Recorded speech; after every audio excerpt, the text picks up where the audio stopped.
নমস্কাৰ। আজি আমি এই ভিডিঅ'টিত অসমীয়া ব্যাকৰণৰ বিশেষ্য পদ সম্পৰ্কে আলোচনা কৰিবলৈ আগবাঢ়িছোঁ।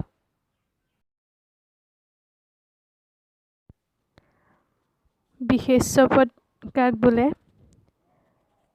যি পদে কোনো প্ৰাণীৰ বা বস্তুৰ বা গুণৰ নাম বা কোনো কাৰ্য বুজায় তাক বিশেষ্য পদ বোলে, যেনে অসম, নাৰায়ণ, ব্ৰহ্মপুত্ৰ ইত্যাদি।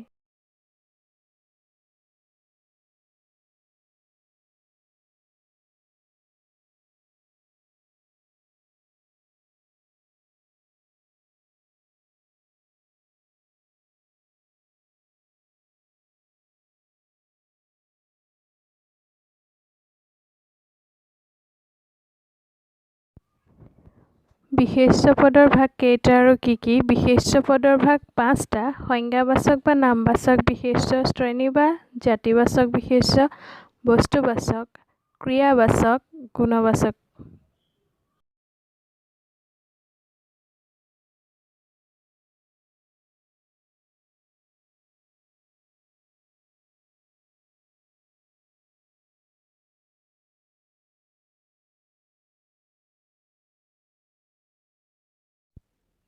সংজ্ঞাবাচক বিশেষ্য কাক বোলে? যি বিশেষ্য পদে কোনো প্ৰাণীৰ বা বস্তুৰ নাম বুজায় তাক নামবাচক বা সংজ্ঞাবাচক বিশেষ্য পদ বোলে, যেনে লাচিত, ভাৰত ইত্যাদি। ইয়াত বস্তু শব্দটো ভুল হৈ আছে, ক্ষমা কৰিব। শ্ৰেণী বা জাতিবাচক: যি বিশেষ্য পদে কোনো প্ৰাণী বা বস্তুৰ গোটেই জাতিকে বুজায় তাক জাতিবাচক বিশেষ্য বোলে, যেনে হাতী, মানুহ, পুৰুষ, শিক্ষাৰ্থী ইত্যাদি।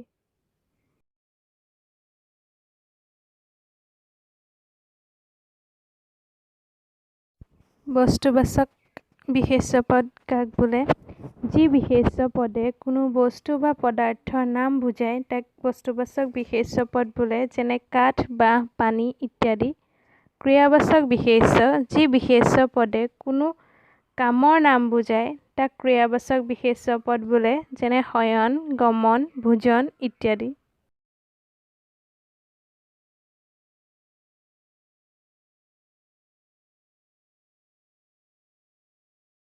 গুণবাচক বিশেষ্য: যি বিশেষ্য পদে অৱস্থা বা গুণৰ নাম বুজায় তাক গুণবাচক বিশেষ্য পদ বোলে, যেনে সাধুতা, নম্ৰতা, দয়া ইত্যাদি।